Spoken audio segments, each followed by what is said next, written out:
Okay, great. So we've got our mouse click on instruments. So what happens right after we hit the instruments? Well, we get our transition. So we want, actually what we want is our instruments button enabled. So we can bring that just right above our instruments button. And what we want is to copy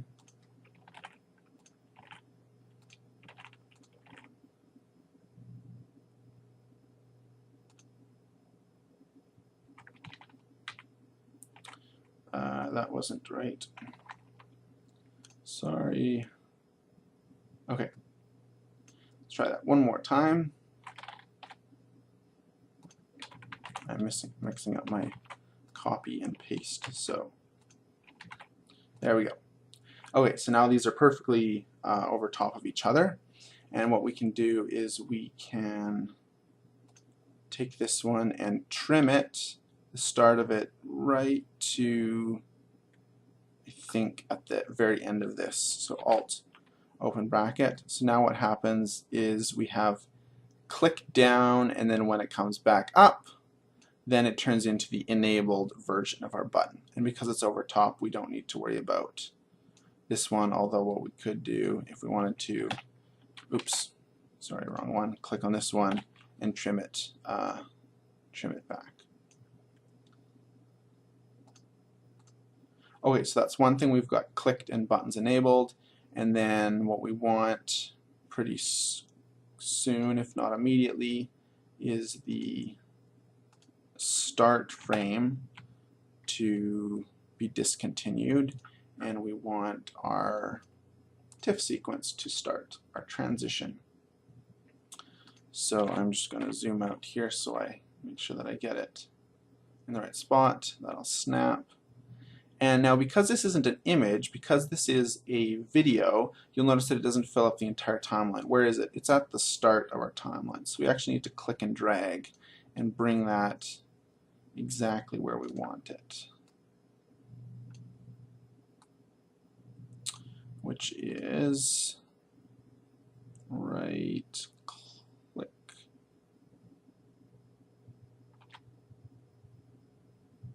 Right about there, so we can shift click and that'll snap.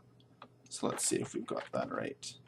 So we've got the mouse come in, click, and then the animation starts. Perfect. We do want to make sure that this is below all of our buttons, so those are still visible and our pointer. So now we've got our render start frame stopping and our transition animation starting. And that'll play through. That looks pretty good. And now with holding on the shift key, we can snap to the end of that animation. And what happens after the animation finishes? Well, we need our end frame. So let's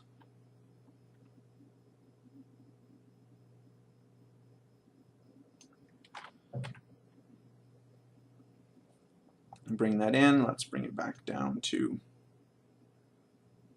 below the other buttons. Let's snap our time indicator and then Alt open bracket to trim the end frame. And now we've got that end view for the rest of the animation. So we've got start, transition, end. And that's perfect. So let's just take a look at our storyboard and see what else we're missing. Okay, so once this transition happens, we want these labels to fade in. So let's bring these in. So once we've got the transition finished, let's come and bring the forceps label, and that should come there, and the scalpel label. Where is that? There we go. Okay, so let's just zoom in a bit here and finesse the positioning of this a little bit. I think that looks okay. And our scalpel, let's make sure that's actually sitting on our scalpel. Bit of an awkward, since the angles are exactly the same, it's a bit of an awkward visual problem there, but that's okay. So we've got our two labels. Let's once again bring them below the pointer, and let's trim them up. And we also want them to, I think we want them to fade in. And you know what, we could actually even start fading them in a little bit before the transition's finished if we want that. So we can hit Alt bracket to correct the trim there, and maybe about there we want the opacity to, so let's hit T to bring up the opacity, click on the key button, and let's come back to the start and drag our opacity down to 0. So now we've got two keys, one for 0 opacity, one for 100%, and you can see as it comes in, our labels nicely fade in. So that's looking pretty good. Okay, so once the user's seen this transition and everything, maybe the user comes back and clicks back on the home button so that you get back to where you started. So about here, let's add one more key for the pointer, and let's see if there's any problems with the hold. No, it looks okay because I think we've got linear interpolation on this key, so that looks okay. And then perhaps the user takes just about 1 second to come up to the home button. And you know what? Let's add a bit of an arc to that. So what we can do is come down to the keyframe interpolation, and under spatial interpolation we can add our Bezier curves. So now we have that Bezier handle that will allow us to create this nice arc for the mouse to come across. And we can do the same thing with the first one. So now we've got this Bezier curve that we can make this nice sweeping arc. And we could even do an ease out and an ease in. And maybe that'll, you know what, let's bring this across and do this little RAM preview here. Yeah, I think that looks pretty good. So just hit escape to get back out of there. And what happens here? Well, we've got yet another button click. So let's find our home button and find the position. Actually, let's just dial this all down to get the position and the scale. And we know the drill here. Let's zoom in. 1, 2, 1, 2, 3, I think. Let's key those. And then scale 95%. Now let's do 106 and 98. And let's just copy those. Okay, so now we've got a nice little clicking animation here, and I think if we come down to our start button, we can copy that effect, and let's see if we can paste that effect. There we go. Excellent. So we've got a little click, and what happens after we click? Well, we're back to our start, our home page. Now what we could do is we could bring in another copy of our home page, but since that's already in our timeline here, what we can just do is at this point we can trim our instruments, pretty much everything except for the pointer. Alt close bracket, and that'll trim us up, and then we can come back down to our home page and our start button and our forceps render, and we can Alt open bracket, and what that'll do, actually we want these even further. What that'll do is once this extends, it'll come back into visibility because there's nothing on top of it, and all the way through this intermedium it's still present, but it's because it's at the bottom it's not visible. Great, so we're almost done here. The last thing I think that we want is once we click on home, I think maybe give, oh, I don't know, maybe 1 second, and then let's just do a bit of a fade out here. So let's just take all of these, hit T, key the opacity at 100%, hit O to go to the end of the frame, and let's just drag this down to 0 so we get a nice little fade out. And you know what, because the start button looks kind of laggy in terms of how it fades out, what I'm just going to do is I'm just going to bring that one up a little bit so it fades out before the rest.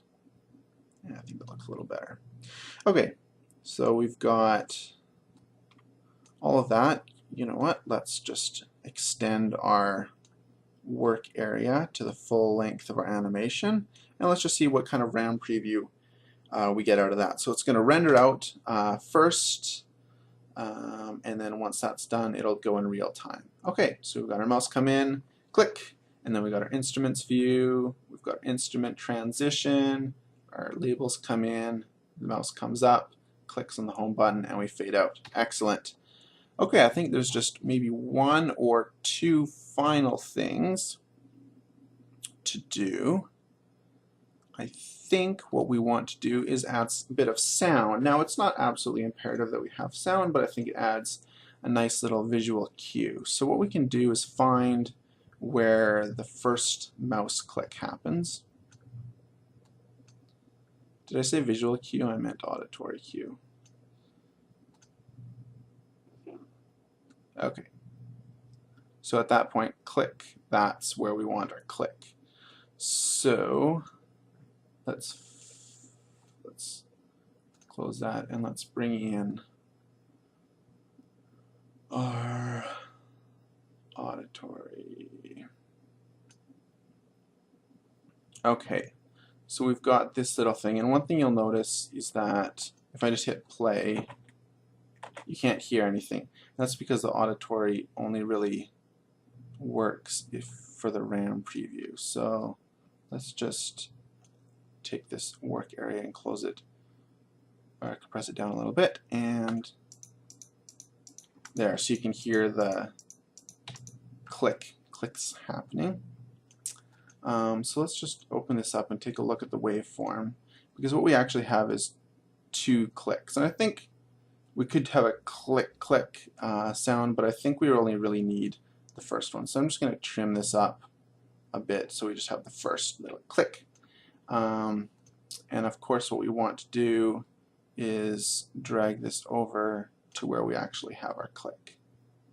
So let's just do a little RAM preview of this to make sure that we're getting the right kind of effect.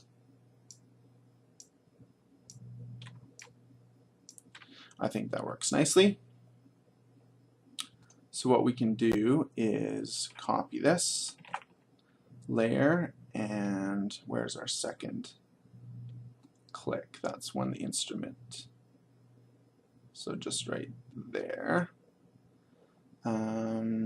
What we can do is Control-Alt-V, and that'll add the sound at the current time. So that should, why don't we do a RAM preview? Doesn't hurt. Okay, looks good. And finally, we've got a click up here, right there. Clicking on the home button. So let's just do a Control-V, and we have our third and final click. RAM preview. Perfect. Excellent.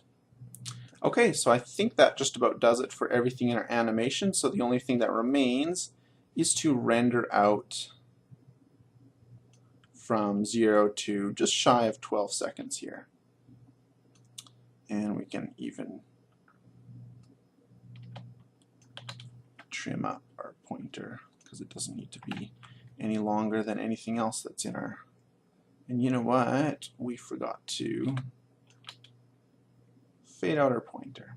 And that's an easy fix.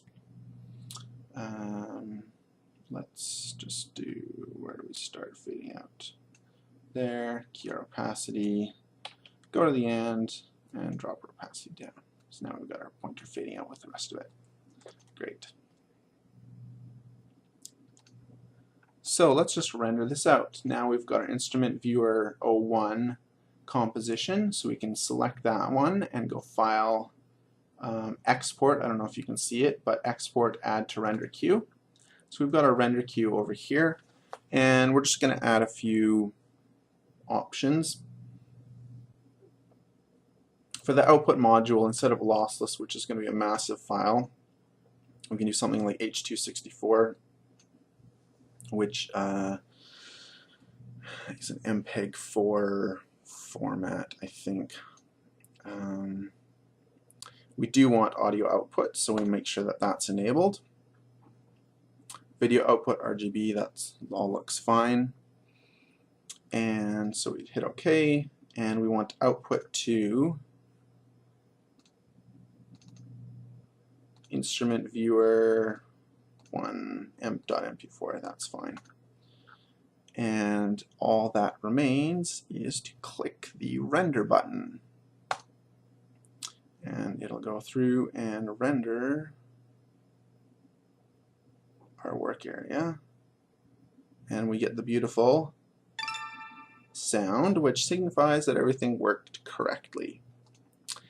So that ends the After Effects portion of the tutorial. Hopefully that was instructional and educational for you. And all that remains is to watch our final animation.